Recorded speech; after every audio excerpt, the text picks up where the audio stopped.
जैनूर में लोग पकड़े गए उसमें बीजेपी से ज्यादा टीआरएस के लोग हैं। ये क्या हो रहा है? टीआरएस इस पे खामोश क्यों बैठी है? अगर ये लोग अपना नहीं बोलना चाह रहे तो फिर अलग बात है। वक्फ बिल पे नहीं बोलेंगे, जैनूर पे नहीं बोलेंगे, वेट एंड वॉच करेंगे। ठीक है, आप वेट एंड वॉच करो, हम भी वॉच करेंगे फिर आपको। अगर 110 घरों पर हमला हुआ है तो 110 एफआईआर इशू होना वहां पे। जब तक आप हाथियों को जेल को नहीं भिजाएंगे, मुस्तकबिल में फिर गड़बड़ होगी। SP, additional SP, DYSP, inspector, अच्छे लोगों का अगर तकर्र हुकूमत करेगी, कोई भी पावर में रहो, मगर आवाम को तकलीफ नहीं होना चाहिए। जो हमसे हो सकता, हम लोग 36 लाख की रकम उनको रिलीफ फंड से दे रहे हैं और हमने पूरे मुतासरीन का नाम, उनका बैंक का अकाउंट नंबर मंगाकर डायरेक्ट उसमें ट्रांसफर कर। प्रोग्राम के तहत ये था कि कल मुबीन साहब और रियाजुल असद अफंदी एमएलसी साहब जाकर वहां पर ये फूड रेशन किट बांटेंगे 1000 के करीब, मगर वहां के एसपी ने इजाजत नहीं दी। और जैनूर के ताल्लुक से मैं आपको बता रहा हूं कि जावेद साहब ने भी उस पर तबसरा किया है।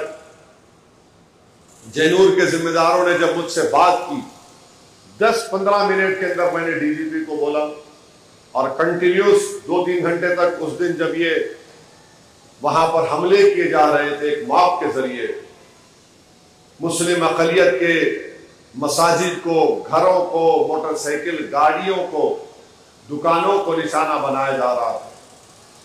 और फिर उसके बाद 2 स्कूल में, एक मदरसे में बच्चे फंसे हुए थे। आपने कहा, मैं फौरन डीजीपी से बात किया और अल्लाह का करम हुआ कि हम उनको हिफाजत के बहिफाजत उनको वहां से निकाल सके। उन बच्चियों को स्कूल के और मदरसे के तालिब इल्म थे। फिर अब उनकी बाज़ाब्तारी का मसला है तो मजलिस के जो रिलीफ चैरिटेबल ट्रस्ट है उसके जरिए से हमने 36 लाख रुपये, शायद 119 दुकानें हैं ना मुस्ताफ, 119 दुकानें हैं,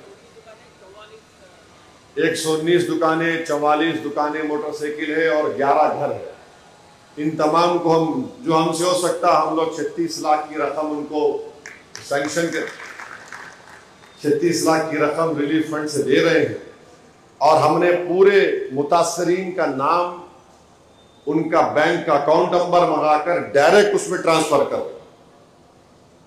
ताकि उनको भी मालूम हो जाए कि उनको रास्त उनके अकाउंट में जा रहा है। तब तक शायद हम लोग 30 लाख जमा करें, एक 2-3 दिन के अंदर वो भी हो जाएगा।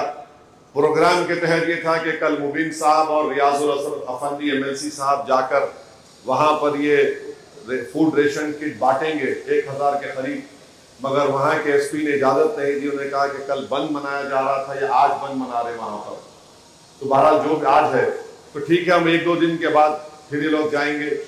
तो हमारी हुकूमत से यही हमको कहना है कि ये वाकयात क्यों हो रहे हैं। अच्छा, एक बात याद रखिए, जो जैनूर में लोग पकड़े गए उसमें बीजेपी से ज्यादा टीआरएस के लोग हैं, है ना? आप देखे होंगे, क्या आपको मालूम होगा ये क्या हो रहा है? टीआरएस इस पे खामोश क्यों बैठी है? अगर ये लोग अपना नहीं बोलना चाह रहे तो फिर अलग बात है। वक्फ बिल पे नहीं बोलेंगे, जैनूर पे नहीं बोलेंगे, वेट एंड वॉच करेंगे। ठीक है, आप वेट एंड वॉच करो, हम भी वॉच करेंगे फिर आपको, फिर वेटिंग में रहेंगे आप। तो ये चीजें हो रही है वहां पर। तो हुकूमत का काम यह है कि वो, मैं बार बार चीफ मिनिस्टर को, हम परसों खालिद सैफुल्लाह रहमानी साहब की किताब का रस्म इजरा हुआ, उसके बाद मौलाना शाह जमाल रहमान साहब के, उनके तमाम जो जिम्मेदारान हैं, उनके जो मुतफदीन हैं या उनके शागिर्द हैं, वो 6 रुकनी मेंबर आए थे। मैं सीएम को बोला कि बैठिए, ऑफिस में बैठे। रेवंत रेड्डी, मैं शुक्रिया अदा करूंगा, वक्त दिए, पूरा बैठकर उनसे हम पूरा बात किए, ये है, ये चीज हो रही, ये चीज हो रही और इसको करना चाहिए। तो रेवंत रेड्डी भी बोले कि मैं एक आईजी को वहीं बिठा के रखा, एडिशनल डीजी महेश भगवत को भेजाया हूँ। हमारा उनको बोलना यह था कि जो पुराना आदिलाबाद है, जो पुराना करीम नगर है, जो पुराना रंगारेड्डी है, जो पुराना महबूब नगर के इलाके हैं, जहां पर एक तारीख है, जहां पर वक्तन फौक्तन कुछ ना कुछ वाकयात होते हैं, उन मुकामात पर आप एक बेहतरीन पुलिस ऑफिसर तकर्रुर करो। ना वो इन मुसलमानों का साथ दे, ना दूसरे मजहब का साथ दे, बस लॉ एंड ऑर्डर को मेंटेन करे, किसी की जान को नुकसान ना हो, किसी के दुकान को नुकसान ना हो, किसी के घर को नुकसान ना हो। अब हर कोई एक मॉब को लेकर आकर दुकानों को जलाएगा, मस्जिद पे हमला करेगा, ये ठीक नहीं है ना। ये तो हुकूमत का इकबाल मुतासिर होता है इससे, और इसके पुलिस के ताल्लुक से लोगों में एतमाद कम हो जाता है कि भाई पुलिस की मौजूदगी में सब हो रहा है। तो SP, additional SP, DYSP, inspector, अच्छे लोगों का अगर तकर्रुर हुकूमत करेगी, कोई भी पावर में रहो, मगर आवाम को तकलीफ नहीं होना चाहिए। अब आप अंदाजा लगाइए कि एक वहां पर कपड़ों की दुकान है जयनूर में, पूरी दुकान 3.5-4 करोड़ की बर्बाद हो गई। माने आदमी रोड पे आ गया, घर में एक नुकसान, मस्जिदों पे नुकसान। अच्छा, हैरत अंगेज बात यह जयनूर में कि मस्जिद में हमला करे तो पहले जाकर क्या करे, वो जो क्या बोलते हैं सीसीटीवी का वो रहता है डब्बा, डीवीआर लेके भाग रहे ये जालिम लोग। मैंने इनको मालूम, वो लेके भाग गए तो हमारा रिकॉर्डिंग नहीं आएंगी। अच्छा, जो जयनूर की पुलिस को मैं ये बताना चाह रहा हूं, अरे जो आदमी पेट्रोल ला के दिया उसको तो पकड़ो, तुम एफआईआर में नाम क्यों नहीं लिख रहे उसका?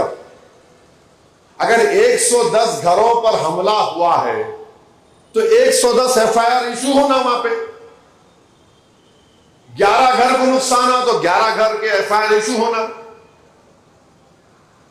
कितने गाड़ियों का नुकसान हो, 44 गाड़ी मोटरसाइकिल नुकसान हो, उसका एफआईआर इशू होना। खाली 6 ये क्या बैलेंसिंग कर रहे आप? एफआईआर इशू होना, हम मुतालबा करते जयनूर के एसपी से, मजाक है क्या ये?